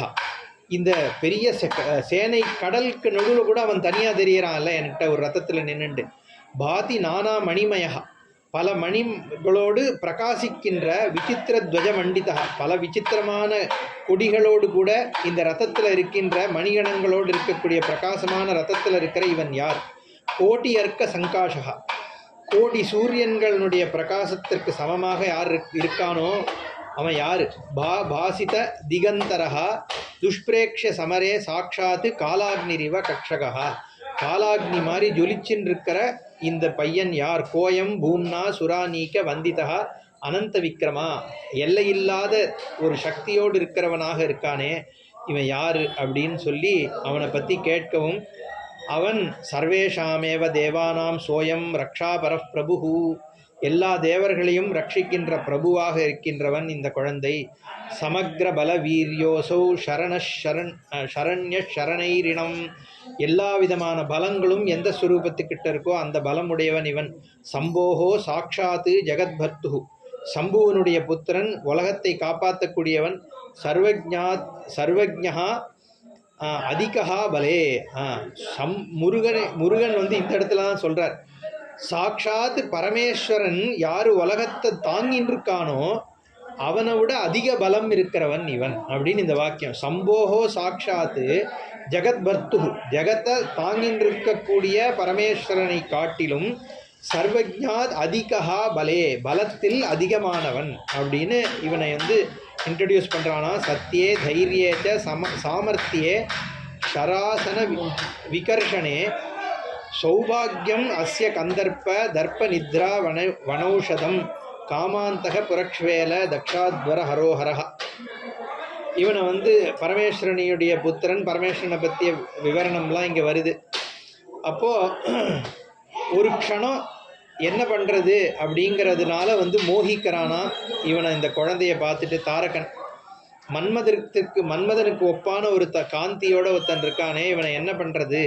நிரூபியதம் ரதே சம்புகுமாரம் மாரகோமலம், மாரகன்னா மன்மதன், என்ன அவனுக்கு சமமாக இருக்கானே அழகோட, என்ன பண்ணுறதுன்னு தெரியாமல் ஒரு க்ஷணம் யோசிக்கிறானா. அப்புறம் யுத்தம் ஆரம்பிக்கிறான். யுத்தம் ஆரம்பிக்கிறதுக்கு முன்னாடி நான் சொன்னது இவன் வந்து பேசுகிறான். இவன்கிட்ட வந்து உனக்கும் எனக்கும் என்னப்பா பிரச்சனை அப்படிங்கிறத முதல்ல கேட்குறான். பரமேஸ்வரனை வந்து இவன் சொல்கிறானா, உலகத்தை நடத்துகிற நீ பரமேஸ்வரனுக்கு புத்திரனா நீங்கள் பிறந்திருக்கேள், என்ன அப்படி இருக்கும் பொழுது அவர் வந்து எங்களுக்கு சுவாமியாக இருக்கார். அப்படிங்கிறதுனால பார்வதி புத்திரனான நீங்கள் எங்களுக்கு பகைவராக ஆக முடியாது. அப்படிங்கிறதுனால எங்களோட நீங்கள் யுத்தம் பண்ண வேண்டிய அவசியம் என்ன? ஏன்னா பிதாவே புத்திரன்னு சொல்லியிருக்கு வேதம். புத்ரோவை ஆத்மநாமாசி, ஊனல் போடும்போது கூட புத்திரன் வந்து நீ என்னுடைய புள்ள, நானாகவே நீ இருக்க அப்படின்னு புத்திரனை சொல்கிறது. அப்படி இருக்கும் பொழுது பரமேஸ்வரன்டேந்து உண்டான உங்கூட நான் எப்படி யுத்தம் பண்ணுவேன்னு முருகன் கிட்ட கேட்குறார். முருகன் சொல்கிறார், என்ன நீ விதி நிஷேதங்கள் எல்லாருக்கும் பொது, எதை பண்ணணும் எதை பண்ணக்கூடாது அப்படிங்கிறது இருக்குது. நீ தேவனாக இருந்தாலும் சரி, ராட்சசனாக இருந்தாலும் சரி, மனுஷனாக இருந்தாலும் சரி, செய்யக்கூடாத அதர்மங்களை பண்ணேன்னா தண்டனைக்கு உட்பட்டவன் தான் நீ. என்னுடைய பக்தன்றதுனாலேயோ பரமேஸ்வரனுடைய பக்தன்றதுனாலேயோ நீ நிஷேதமான விஷயங்களை பண்ணும் பொழுது உன்னை நான் தண்டிக்காமல் இருக்க முடியாது. அப்படிங்கிறதுனால உன்னை நான் வந்து தண்டித்து தான் ஆகணும் அப்படின்னு சொல்லி பரமேஸ்வரன் வந்து என்னை வந்து உன்னை சிக்ஷை பண்ணுறதுக்காக தான் அனுப்பியிருக்கார் அப்படின்னு சொல்லிட்டு யுத்தத்தை ஆரம்பிக்கிறார். கொஞ்சம் வேகமாக போயிடுவோம். ரெண்டு பேருக்கும் மகா யுத்தம் நடக்கிறது. என்ன பலவிதமான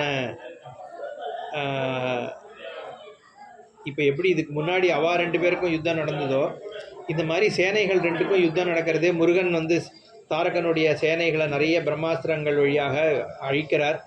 அவனும் ரொம்ப யுத்தம் பண்ணிட்டு இருக்கான், பாசுபதாஸ்திரத்தை உபயோகப்படுத்துகிறான்.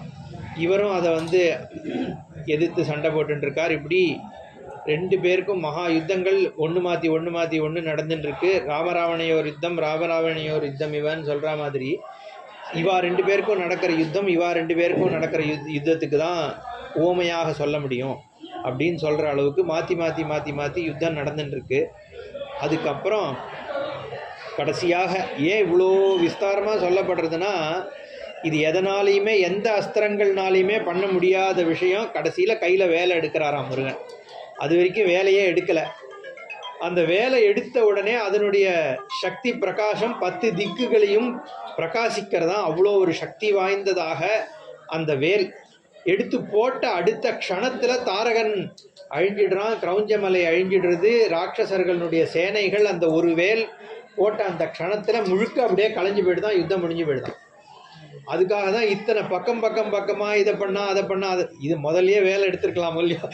இருந்தாலும் இதனுடைய சக்தி அத்தனையும் தாண்டிய ஒரு சக்தி அப்படின்னு காண்பிக்கிறதுக்காக இந்த யுத்தம் அவ்வளோ ஏகப்பட்ட விதமான ஆயுதங்கள் அவளாமும் போடுறா, இவனும் போடுறான், முருகனும் சண்டை போடுறார். அவருடைய மற்ற 11 ஆயுதங்கள்னால பண்ண முடியாததை இந்த சக்தி ஆயுதம் ஒரு க்ஷணத்தில் அதோட முடிஞ்சிடுது. 2 லைன் தான். எது 7வது வட எக்ஸாம்பிள் மாதிரி தான் இதுவும். அதனால் வேலாயுதம் அதை என்ன சொல்கிறாருன்னா, அது எப்படி உள்ளே போச்சு எப்படி வெளியில் வந்ததுன்னே தெரியலையாம். அது போன வேகத்தில் யாரும் இவன் கீழே விழுந்து மடிஞ்சு விழுந்ததை பார்த்த அப்புறம்தான் அந்த வேல் உள்ளே போயிட்டு வெளியில் வந்திருக்குன்னே எல்லாருக்கும் புரியறதான். அப்படிங்கிற மாதிரி அதனுடைய சக்தியை சொல்கிறா.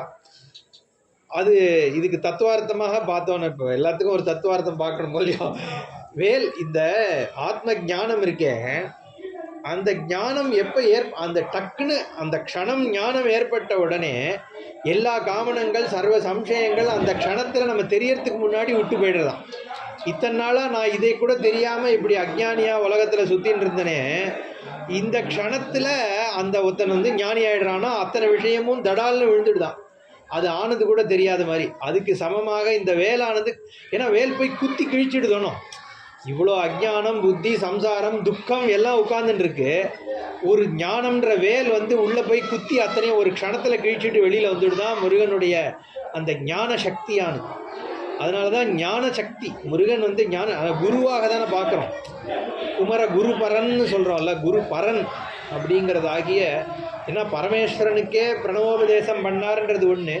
ஞானஸ்வரூபம் நேற்றையே தண்டாயுதவாணியை பற்றி பேசும்பொழுதும் அதான் சொன்னோம். ஞானசக்தி ஞானசக்தி அந்த வேல் ஞான சக்தியை குறிக்கிறது. வேலை மட்டுமே வச்சு பூஜை பண்ணுற வழக்கம் இருக்குல்ல. திருப்பரங்குன்றத்தில் தான் வேல், எங்கள் சித்தப்பா வேல் தான் கிருஷ்ணானந்தா வேலை வச்சு நீங்கள் பூஜை பண்ணுங்க. முருகன் கூட கிடையாது, வெறும் வேலுக்கே அபிஷேகம், வேலையே பண்ணுறது. ஏன்னா ஞான சக்தி அது. வேல் இட் செல்ஃப் ஒரு டிடி ஆகிடுறது, ஆல்டர். வேல் இருக்கோ இல்லையோ. மற்ற சுவாமிக்கெல்லாம் நீ கதையை மட்டும் வச்சு பூஜை பண்ணுறதோ சூலத்தை மட்டும் வச்சு பூஜை பண்ணுறது கிடையாது. முருகனுக்கு வேலை மட்டும் வச்சு நீ பண்ண முடியும். ஏன்னா ஞான சக்தி. வேல் மாறல்னு ஸ்தோத்திரங்கள் இருக்கு. அப்படி முருகனுடைய அந்த வேலினுடைய மகிமையை சொல்கிறதுக்காக இவ்வளோ வேலாயுதத்தினுடைய மகிமைக்காக அதை அப்புறம் தேவர்கள் எல்லாம் அதை ஸ்தோத்திரம் பண்ணுறாளாம். இவ்வளோ சக்தி வாய்ந்ததாக இந்த வேல் இருக்கே என்ன அப்படின்னு சொல்லி பூமாரி பொழியரா முருகன் மேலேயும் வேல் மேலேயும்னு இது முடியறது. அதுக்கப்புறம் அந்த அடிபட்டு திரும்பி போன பாசுபதாஸ்திரத்தை எடுத்து வீரபாகுக்கு முருகன் கொடுக்குறார். கொடுத்துட்டு ஸ்கந்தகிரிக்கு திரும்பி போயிடுறாராம் முருகன். போனதுக்கப்புறம் பல க்ஷேத்திரங்களை ஒன்று ஒன்றா முருகன் பார்த்துட்டு வரார் அப்படின்னு இதில் வரிசையாக எல்லா க்ஷேத்திரங்களும் சொல்லப்படுறது. கேதார்நாத்லேருந்து இந்த பக்கம் ஒரு இவனுடைய தாரகனை பற்றி சில விஷயங்கள் இதுக்கப்புறம் வருது. அவன் பொண்டாட்டி அழறான், அவன் புள்ள அசுரேந்திரன் பார்த்து அழறான். அவன் போய் சூரபத்மன் கிட்ட போய் எங்கள் அப்பா கொண்டுட்டானோடனே அவன் நம்பவே இல்லையா. சூரன் சிரிக்கிறானான். மகாவிஷ்ணுவோட சக்கரத்தையே மாலையாக போட்டுன்னு இருக்கிறவன் இவன். அவனை ஒரு குழந்தை கொண்டுடுத்துங்கிறத நம்புற மாதிரி இல்லைங்கிறானா. இல்லை நடந்தது உண்மைதான், இப்போ தான் காரியம் பண்ணிட்டு வரேன்னு சொல்கிறான் அவன் புள்ள. உடனே இவன் 2 பேரும் பயப்பட ஆரம்பிச்சிட்டாலாம். தாரகனையே ஒரு குழந்தை கொண்டுட்டான்னா நம்ம இது முடிஞ்சு போயிடுது, இன்னும் கொஞ்ச நாள் தான் நம்மளோட வாழ்க்கைன்னு தெரிஞ்சு போயிடுதான் இவன் 2 பேருக்கும். இந்த மாதிரி ஒரு பக்கம் வருது. முருகன் ஒரு க்ஷேத்திரமாக போயிட்டு வரார் அப்படின்னு பல க்ஷேத்திரங்கள் சொல்லப்படுறது. கேதாரத்துலேருந்து காசியிலேருந்து ஒரு க்ஷேத்திரங்கள்லேயும் பண்ணுறாராம். கடைசியாக செந்தூரில் திருச்செந்தூரில் சிம்மாசனத்தில் அமர்றார். விஸ்வகர்மா ஒரு பெரிய அரண்மனையை செந்தூரில் ஏற்படுத்தியிருக்கானாம். அதனால் அந்த இடத்துல முருகன் உட்கார்றாருன்னு வரிசையாக எல்லா க்ஷேத்திரங்களும் சொல்லப்படுறது. சீர்காழி வரார், சிதம்பரத்துக்கு வரார். சீர்காழியில் வந்து அதில் ஒரு உபகதை வேறு வருது. நம்ம ஒரு இதில் விஸ்தாரமாக பார்க்கும்போது இதெல்லாம் பார்க்கலாம். தேவேந்திரனானவன் சீர்காழியில் தான் இருக்கான். அன்றைக்கே சொன்னேன்னு நினைக்கிறேன். அந்த உபகதையில் தான் இந்திரன் வந்து சீகாழின்ற அந்த ஸ்ரீகாஷம் அப்படின்னு தான் அதனுடைய பெயர் சமஸ்கிருதத்தில். அங்கே இருந்து தண்ணியே இல்லையா, ஒரே வறட்சியாக இருக்கான். ஏன்னா அப்போ காவேரி இல்லையா சீர்காழி அங்கெல்லாம். அதுக்கப்புறம் இவன் தான் தபஸ் பண்ணுறான், இந்திரன் தபஸ். ஏன்னா இந்திரன் ஏன் அங்கே போனான்னா இந்திராணியை அபகரிக்கிறதுக்காக சூரபத்மன் வந்து அப்படின்னு ஒரு கிளைக்கதை இருக்குது. வரான்னு உடனே அடித்து பிடிச்சி இவன் போய் சீர்காழியில் போய் மூங்கில் காட்டுக்குள்ளே போய் ஒளிஞ்சின்ட்டான். ஒளிஞ்சின்ற உடனே ஜலம் வராததுனால அவர் தபஸ் பண்ணுறார். பண்ண உடனே முருகன் வந்து என்ன சொல்கிறாருன்னா, அகஸ்தியர்கிட்ட வந்து கங்கையை காவேரியை கொடுத்து அனுப்பியிருக்கு, நீ வந்து விக்னேஸ்வரர்கிட்ட ஹெல்ப்புக்கு உதவி கேட்டு அந்த தண்ணியை எடுத்துன்னு வான்னு சொல்லி அப்படி ஒரு கதை. அகஸ்தியர் வந்து காவேரியை கமண்டலத்தில் எடுத்துன்னு வந்து கூறுகளை உட்காண்டிருக்கார் கொடுகுல. அப்போ இவர் தேவேந்திரன் வந்து தபஸ் பண்ணி அங்கேருந்து காக்காவா போகிறாராம் பிள்ளையார் விக்னேஸ்வரர்கிட்ட கேட்டோடனே. அவர் போய் அந்த கமண்டலத்தை சாய்ச்ச உடனே அதிலேருந்து நடந்தாய் வாழி காவேரி, அந்த கதை சினிமாவில் பார்த்துருப்போமே நம்ம, அந்த அகஸ்தியர் படத்தில் அந்த கதை விஸ்தாரமாக வருது. ஸ்கந்தபுராணத்தில் தான் அந்த கதை வருது. அப்புறம் ஒரு பையனாக வந்து விளையாடுறாராம் பிள்ளையார் அவர்கிட்ட, அது மாதிரிலாம் அந்த கதை வருது. அப்போ முருகன் வந்து இந்த அதுக்கு செந்திபுரம்னு ஏதோ பெயர். இங்கே வந்து செந்தில்னு சொல்கிறோம் இல்லையா திருச்செந்தூருக்கு, அது இந்த இடத்துல வர அந்த க்ஷேத்திரத்தை ரொம்ப விசேஷமாக இங்கே சொல்கிறார்.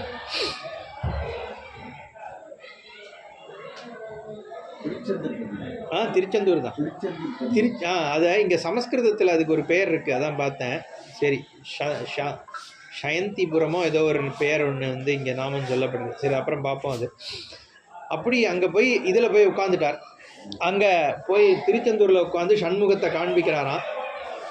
பிரம்மா விஷ்ணு ப்ரகஸ்பதி தேவர்கள் எல்லாம் இருந்துன்னு இருக்கா.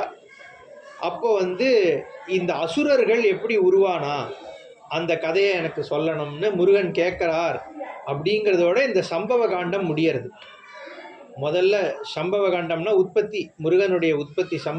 சம்பவம்னா எப்படி ஏற்படுத்திது, முருகனுடைய உற்பத்தி எப்படி ஏற்படுறது அப்படிங்கிறதோட சம்பவ கண்டம் முடியறது. அடுத்தது அசுரகண்டம். அசுரகண்டம் நம்ம சீக்கிரமாக சொல்லிடுறோம், ஒரு 10 நிமிஷத்தில் இவா எப்படி உருவானா அப்படிங்கிற கதையை சொல்லிட்டு நீங்கள் முடிச்சிடுவோம்.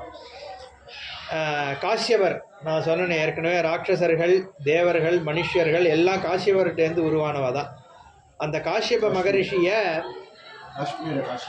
காஷ்மீர நம்ம ராகுல் காந்தி கூட காஷ்யப கோத்திரம் தான் சொல்லிக்கிறான். அந்த காஷ்யபர்கிட்ட வந்து மாயைன்னு ஒத்தி போய் எனக்கு குழந்தைகள் வேணும், அவர் வந்து ராட்சச புத்திரர்களை பெற்றுக்கணும்ன்ட்டு போகிறார். அவ வந்து மாயா ரூபமாக எடுத்து அழகிய வடிவத்தோடு போகிறாளாம். அவர் காஷ்யபர் வந்து அவள் மேலே இது பண்ணி கல்யாணம் பண்ணிக்கணும்னு சொல்கிறார். அப்போ அவள் சொல்கிறா, நான் எந்தெந்த ரூபத்திலலாம் நான் வந்து வரணும், நீயும் அதே ரூபத்தில் என்னோட புருஷனாக வரணும் அப்படின்னு சொன்னதுக்கப்புறம் இவ யானை முகத்தோடு வரா. யானை முகத்தோடு வந்த உடனே அங்கே யானை முகத்தில் காஷ்யபரும் வந்து பிறக்கிற குழந்தை தான் தாரகாசுரன். அதுதான் கஜமுகாசுரன்னு சொல்கிறோம் இல்லையா. அந்த சமயத்தில் இவா சேர்ந்த சமயத்தில் இவா வேர்வேலேருந்து ஏற்பட்ட சைன்யங்கள் வந்து ராட்சச சைன்யங்கள், அதுவும் கோடிக்கணக்கான சைன்யங்களாக கஜமுகாசுரனோடு இருக்குது. அடுத்தது சிங்கமாக, 2 பேரும் சிங்கமாகி பண்ணுறதுனால சிம்மமுகாசுரன் தோன்றான். அதுக்கப்புறம் சூரபத்மன் நார்மலாக மனுஷாலாக இருக்கிற இதில். அப்புறம் அஜாமுக்கின்னு ஒரு பொண்ணு பிறக்கிற ஆடு முகத்தோட, அவள் கூட வந்து அந்த மாதிரியான சைன்யங்கள் இருக்குது. இப்படி கோடிக்கணக்கான சைன்யங்கள் ராட்சசர்கள் வந்து காஷ்யப மகரிஷிக்கு ஏற்பட்டா அதுக்கப்புறம் மாயை வந்து விட்டுட்டு போயிடுறாளாம். இதோட முடியறது. அதுக்கப்புறம் அவள் வந்து இவர்கிட்ட காஷ்யபர்கிட்ட கேட்குறார். முதல்ல காஷ்யபர்கிட்ட கேட்குறார், நீங்கள் வந்து எங்களுக்கு வந்து இந்த சக்தியை வாங்கணும் அப்படின்னோடனே மாயை தான் சொல்கிறா, நீ பரமேஸ்வரன்கிட்ட வந்து தபஸ் பண்ணால் அவர் அனுகிரகம் பண்ணுவார்னோடனே இந்த ராட்சசர்கள்லாம் ஈஸ்வரனை தபஸ் பண்ணி அந்த வரங்களெல்லாம் பெறா. நம்ம அந்த அடுத்த நாளைக்கு இந்த அவள் பெற வரலாம் பார்க்கலாம். ஏன்னா ரொம்ப விஸ்தாரமாக இருக்குது. ஒவ்வொருத்தரும் வந்து என்னென்ன மாதிரி வரம் கேட்குறான், இவா வந்து என்ன மாதிரி அனுகிரகம் பண்ணுறார் பரமேஸ்வரன்னு நமக்கு தெரிஞ்ச விஷயந்தான். இன்னும் கொஞ்சம் டீட்டெயில்டாக இதில் வந்து வரங்கள்லாம் பெற்று அதுக்கப்புறம் யாராலையும் நான் வந்து சாகக்கூடாது அப்படின்னு சொன்னதுக்கப்புறம் இந்த வரத்தை கேட்குறான். நான் அதான் உன்னுடைய புத்திரனால தான் நான் சாகணும், அது கேட்காத வாழ்க்கெலாம் சொல்கிறேன் இன்னொரு தடவை. அவனால் நான் செத்தா கூட நான் அதுக்கப்புறம் அவனை தாங்கிறவன் ஆகணும், அவன் என்ன தாங்கிறவன் ஆகணும் அப்படிங்கிற வரத்தை, நான் வேற அவன் வேறன்னு இல்லாத மாதிரியான ஒரு தன்மையை நான் அடையணும் அப்படின்னு சூரபத்மன் பண்ணிக்கிறான். அதனால தான் கடைசியில் யாரெல்லாம் அவர் வதம் பண்ணாரோ எல்லாரையும் திருப்பி வர வச்சுடுறார் இல்லையா முருகன் வந்து. அதனால தான் கிருபானந்த வாரியார் சொல்லும்போது மற்ற தெய்வங்கள்லாம் வந்து சம்ஹாரம் பண்ணித்தனாலும் முருகன் சூரபத்மனை கடைசியில் சம்ஹாரம் பண்ணலையே, பண்ணாரே ஒழிய திருப்பி எடுத்துன்னு வந்து தாங்கிட்டே வச்சுட்டார். அப்படிங்கிறதுனால எப்பேற்பட்ட துஷ்டனாக இருந்தாலும் அந்த துஷ்ட தன்மையை தான் நீக்கிறாரே ஒழிய சம்ஹாரம் பண்ணுறதில்லை அப்படின்னு இது வருது. இதுக்கு எல்லாத்துக்குமே தாத்பரியமும் உண்டு. என்ன சேவல் என்ன பண்ணுறது? பொதுவாக சேவல் எழுப்புறது நம்மளை, ஜீவாத்மாக்களை. நீ தூங்கின்னு இருக்க, ராமகிருஷ்ணர் அதானே சொல்லுவார், ஒரு கதை ஒன்று சொல்லுவார். ராமகிருஷ்ணர் சொல்கிற கதை ஒரு 2, ஏன்னா கதை தான் கொஞ்சம் இன்ட்ரெஸ்டிங்காக இருக்குங்கிறது. இது பெரிய இன்ட்ரெஸ்டிங் கதை இல்லை, தாத்பரியத்தை சொல்கிற கதை. என்ன பண்ணான்னா, அவர் கதையே ஒரு மாதிரி மொட்டையாக இருக்க மாதிரி இருக்கும். ஒருத்தன் வந்து நாடகம் பார்க்கணுன்னு போனான். அந்த காலத்தில் சினிமா கிடையாது, நாடகம் பார்க்கணுன்னு போனால் நாடகம் வந்து 8 இந்த ஸ்கந்தபுராணம் மாதிரி தான், 4:30 மணிக்கு ஸ்கந்தபுராணம்னு சொல்லிட்டு போனால் 6:45 தான் ஆகிடுது. அவன் என்னென்னா சரி எப்படியும் அது டைம் இருக்கே, நாடகம் ஆரம்பிக்கிற வரைக்கும் சித்த நாழி தூங்கலாம் அப்படின்னு சொல்லிட்டு என்ன பண்ணால் பாய் எடுத்துன்னு வந்தானா. எடுத்துன்னு போட்டான், தூங்கி போயிட்டான். பார்த்தா ஒரே சத்தம், வாகனம் ரெடி ஆகிட்டு இருக்கு. எடுத்து பார்த்தா ஏற்கனவே முடிஞ்சு போயிடுது, நாடகம் முடிஞ்சு போயிடுதுன்னானா. சரி பாயை சுருட்டின்னு கிளம்பி போயிட்டான் ஐயோன்னு சொல்லிட்டு. அந்த மாதிரி தான் நம்மளோட வாழ்க்கைங்கிறார். நீ வந்த காரணம் எதுக்கு? மனுஷ உடம்புன்னு உனக்கு எதுக்கு கொடுக்கப்பட்டிருக்கு? புத்தின்னு ஏன் கொடுக்கப்பட்டிருக்குன்னா இந்த ஞானம் அடையறதுக்கு. எல்லா தேவர்களால் கூட அடைய முடியாதது இந்த ஞானம்னு சொல்கிறது சாஸ்திரம். ஏன்னா எங்கே இருட்டு இருக்கோ அங்கே தானே நம்ம வெளிச்சத்தை இப்போ இதை தேட முடியும். எங்கே தொலைச்சமோ அங்கே தானே தேடணும். இப்போது ஒருத்தன் வந்து மோதிரம் தொலைஞ்சு போயிடுத்துன்னு தேடின்னு இருக்கான், நல்ல பிரகாசமான இடத்துல நின்று தேடின்னு இருக்கானா. மோதிரம் எங்கேயோ போட்டேன், இங்கே தான் இருக்குது இங்கே தான் இருக்குன்னு. ஆனால் கிடைக்க மாட்டேங்கிறான்னா. எங்கடா தொலைச்சேன்னா, அதோ அந்த இடத்துல தொலைச்சிருக்கேன். இப்போ அங்கே தானே தேடணும், அங்கே இருட்டாக இருக்கே அதனால தான் இங்கே தேடுறேன்னா. அந்த கதையா ஆத்ம வஸ்து எங்கே நம்ம இந்த எனக்கு மனுஷனுக்கும் மிருகங்கள் தேவனுக்கும் தேவர்களுக்கும் பெரிய வித்தியாசம் இருக்குது. மிருகங்கள் வந்து தன்னை வந்து தெரிஞ்சுக்கிறது இல்லை, அதனால தான் அதுக்கு காம்ப்ளெக்ஸ் கிடையாது. எந்த ஆடும் போய் கண்ணாடிக்கு முன்னாடி நின்று என் மூஞ்சி கரெக்டாக இருக்கான்னு பார்க்காது. ஹியூமனுக்கு மட்டும்தான் அந்த காம்ப்ளெக்ஸ் இருக்குது. ஏன்னா என்னை பற்றிய ஒரு கன்க்ளூஷன் என்னால் மட்டும்தான் பண்ண முடியும். மிருகத்துக்கு வந்து தான் மிருகம், நான் வந்து ஓரளவுக்கு தெரியும், நான் ஆடு இது மாடுன்ற, அதாவது வந்து இது என்னை தவிர வேறு ஜாத்தின்னு தெரியுமே ஒழிய தன்னை பற்றிய கன்க்ளூஷன் பண்ணக்கூடிய தன்மை மிருகங்களுக்கு கிடையாது. அப்போ காரியம் பண்ணுறதுக்கான ஒரு டெசிஷனிங் பண்ணுறதும் அதுக்கு கிடையாது, மனுஷனுக்கு மட்டும்தான் கொடுக்கப்பட்டிருக்கு. அது ஒரு பெரிய சக்தி, நமக்கு மட்டும் கொடுக்கப்பட்ட சக்தி. ஆனால் அதுதான் மனுஷனுக்கு பிரச்சனையாக இருக்குது. என்னை பற்றிய வெளியில் இருக்கிற பிரச்சனையை விட நமக்குள்ளே இருக்கிற பிரச்சனை தான் பெரும் பிரச்சனையாக இருக்குது. வெளியில் இருக்கிறவன்ட்ட நம்ம வெளியால் காரணம் சொல்கிறோம், ஆக்சுவலி அது வெறும் ட்ரிகர் தான். பிரச்சனை நமக்குள்ளே தான் இருக்குது.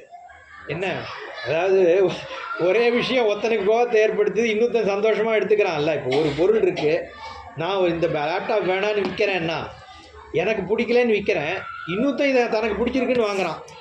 ஒரே பொருள் தான், ஒருத்தனுக்கு பிடிக்கிறது இன்னொருத்தனுக்கு ஏன் பிடிக்கல? அப்போது அவனுக்குள்ளே தான் அந்த விருப்பு வெறுப்புங்கிறது எங்கே இருக்குன்னா மனுஷனுக்குள்ளே தான் இருக்குது. அப்போ அந்த கன்க்ளூஷன்ஸு துக்கத்துக்கு காரணமாக என்ன இருக்குன்னா நான் என்னை பற்றி வச்சுட்டு இருக்கிற அபிப்பிராயம்தான். என்ன அவன் பார்த்து முறைச்சுட்டே போனான், இன்றைக்கி அவன் என்கிட்ட பேச மாட்டேங்கிறான், அவளுக்கு என்னை பார்த்தா பிடிக்க மாட்டேங்குது போல இருக்குது, அவன் இன்றைக்கி வேணும்னே எனக்கு சாப்பாடு போடாமல், அவள் யார்கிட்டையோ மாட்டு பொண்ணு ஃபோன் பேசிகிட்டே இருக்கா, அவள் அம்மாட்ட தான் என்னை பற்றி தான் பேசுகிறான்னு நினைக்கிறேன், அவள் என்னத்தையோ பேசின்னு இருப்பா, இவாள் காது வேற கேட்காது சரியா, என்னை பார்த்து தான் பேசினான், நான் இன்றைக்கி பேசியிருந்தான் நான் பார்த்தனேன்னுவா. அவள் அம்மா அவங்க தங்கைக்கிட்ட பேசியிருந்தா, யாரோ சொன்னா இந்த ஜோக், அதனால் சொல்கிறேன், நம்ம மாத்தில் நடக்குதுன்னு எடுத்துக்கக்கூடாது.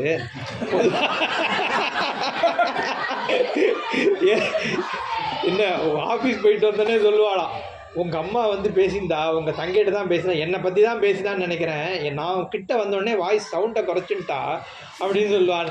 ஏன்னா இவள் எல்லாம் தன்னை பற்றியே அந்த பிரச்சனை வந்து ஹியூமன் மைண்டில் என்னென்னா எல்லாம் நம்மளை, ஏன்னா நம்மளை சென்டர்டு தானே சுக துக்கங்கிறது.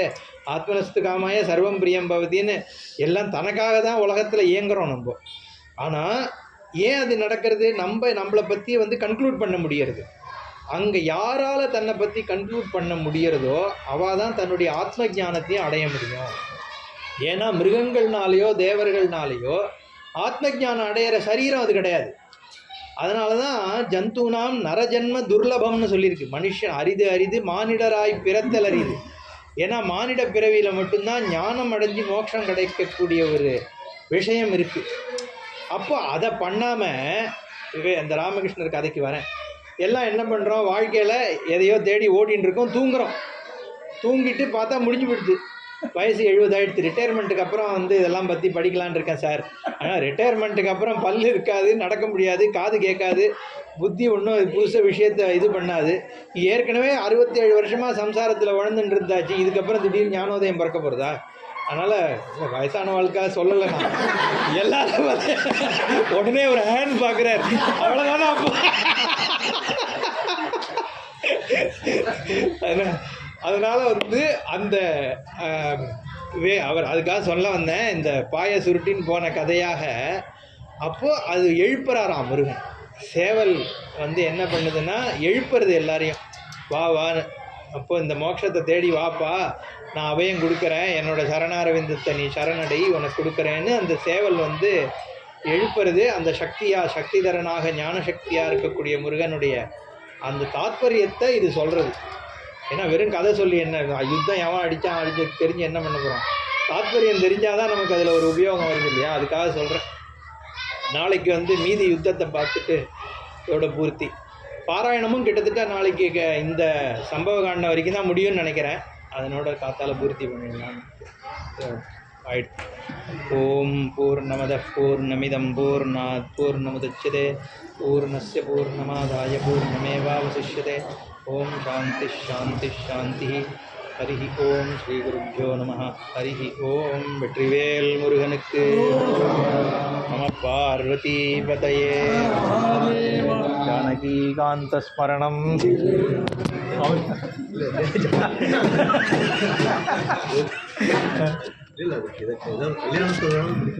எது? அதையும் முடிச்சுடலாம். ஆமாம், அதோட முடிச்சு.